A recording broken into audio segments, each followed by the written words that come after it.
Now, that report also shed light on the gunman's mental health. It noted that his unstable family and home life played a role in the shooting, and it also called out systemic failures, with several institutions neglecting to get him mental health help despite warning signs. So back here at home, this news driving the conversation on mental health in North Carolina schools. And WCNC Charlotte's Shamari Morrison is briefing us on that discussion. What's the talk sounding like right now, Shay? Well, you know, it's amplifying those calls that have been long called for, and that's more funding for mental health services on both the local and the state level. But if things go as planned, there may be some money coming from Raleigh to local school districts. We've experienced threats to the school.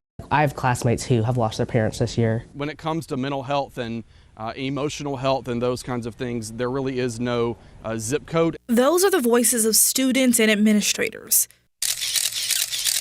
giving a snapshot of a mental health crisis faced by students. School districts have long asked for help funding mental health services. COVID-19 funds temporarily fill the financial gap. This big influx of COVID relief funds that we've had expires in 2024. That's right around the corner. And so we may get used to doing some programs or having some additional staff that are going to vanish. There's an appetite for this in Raleigh. Some lawmakers say it could stop the next school shooter. I've had some people, will say in another agency at the federal level, that said that if we do this right, if we do this assessment right, and we help those kids that need help, then chances are we won't have a Vegas shooter 30 years from now. The chair of the House Education Committee says he's working to increase funding. If we provide additional funding and correct those young people when they really need the help when they're early on. As far back as 2018, CMS asked the county for millions of dollars for extra counselors and psychologists. Those calls continue as COVID money dwindles.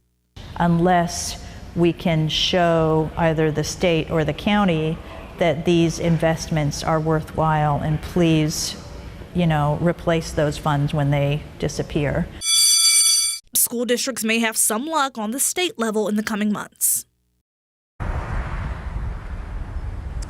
And the North Carolina General Assembly has historically been unmoved by calls to increase the funding for mental health services.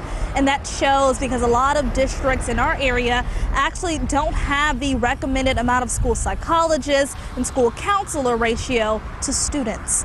Live at CMS, Shamari Morrison, WCNC Charlotte. So it sounds like we'll just have to see if things change this time around. Shay, thank you.